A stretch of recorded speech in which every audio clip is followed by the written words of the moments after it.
What do they say? Hindsight is 20/20. I think as we get older and we start to look back in retrospect, it's really easy to question decisions that we may have made, right? Reactions that we had in our younger years. And then another saying comes to mind.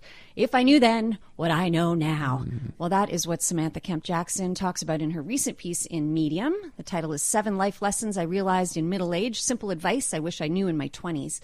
Samantha is a writer, the mom of 4 kids, and host of the Parenting Then and Now podcast. Hello, Sam.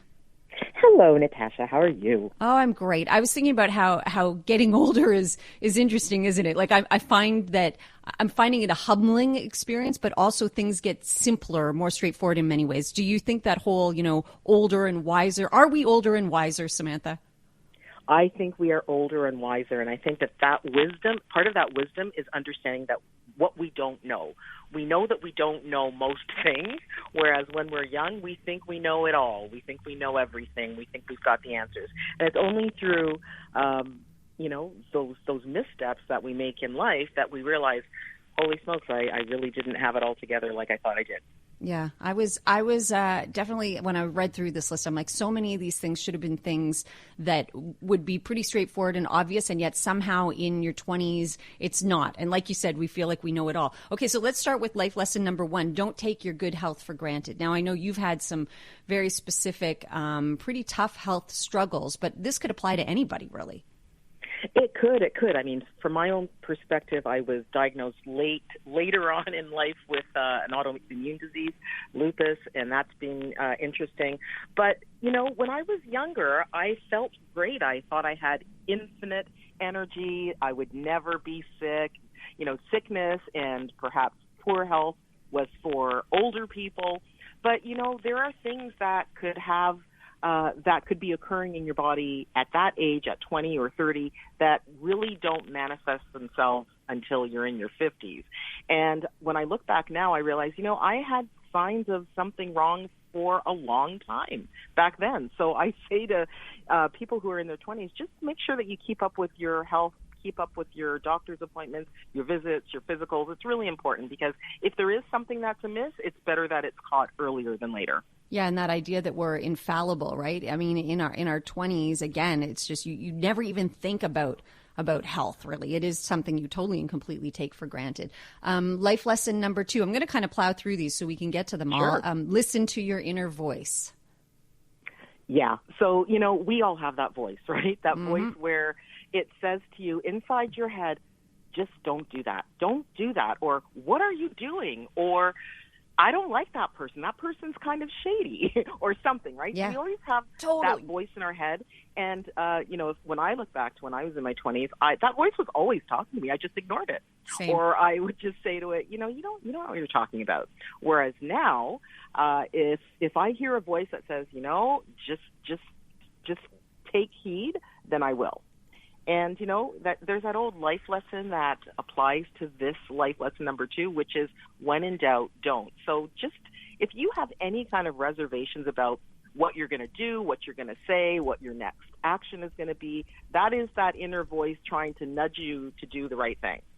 I have to tell you, that one really spoke to me, and all I thought to myself was, if I had listened to that inner voice, I would have dated a lot fewer creeps. Like, I would have made better because you do. You're like, I don't know. You have that feeling. Well, I need to know more. Just to, right? Like to stop on this particular subject for just a second, Samantha. And don't you want to know more? What, you want to know more about? I my want to bad know more dating about these. history? Yeah, the idea of, if you would have listened to your first instincts, you would have dated fewer of these guys? Yes, because sometimes it's a friend who's like, oh, no, this guy's great. You should, give him a chance. Or you're on the date and you're like, I don't know. It isn't sitting. That inner voice was always there, like you said, Sam. And I don't know, for whatever reason, whether it be peer pressure or I just chose to ignore it so many times in so many different circumstances. Aaron, it wasn't like that for you? You didn't, make some mistakes and think I should have just listened to my gut? I'm sorry. Are you really asking me that question? Are we talking? We don't have to. How many mistakes do you want? How long is the list that I'm allowed to give here? No, I'm sure we all do. I could do that list for you. I'm sure we all do that. I've known you long enough. Okay. I could help with that list. Okay, Samantha, back to your list. Number 3, actions have consequences. Again, as in our younger years, we don't think about people like people we might be hurting along the way. Yeah, and it's all about, when you're younger, it's all about the here and now, and hey, I want to do this right now because this is what I feel like doing, and it's going to be good, it's going to be a good time.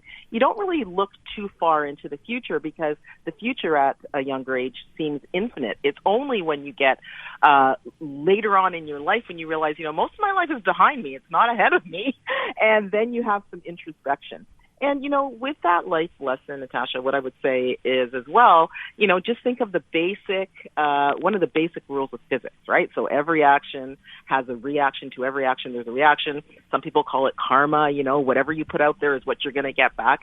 And it's very true. So I would think that whatever decision that you make about anything, it could be who you're dating, it could be where you go to school, it could be where you move to, think about how that's going to impact not only your life down the road, but the people around you who are associated with that particular action.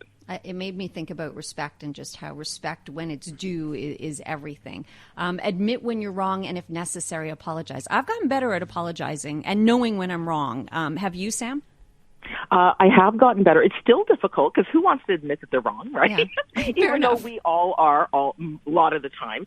But, when you're younger, I think you're more proud and you're more, you've got your feet kind of grounded, into the ground saying, I'm right and I'm not going to be proven wrong. Whereas, later on you realize, I was wrong and I was wrong and I apologize. When you do that, it's such a load off because holding on to this false sense of pride and righteousness really ends up, eating away at you inside. So just apologize. If you know you're wrong, just say you're sorry. And the other person that you're apologizing to is usually pretty happy, and then it's done. It's over. It's behind you. Yeah.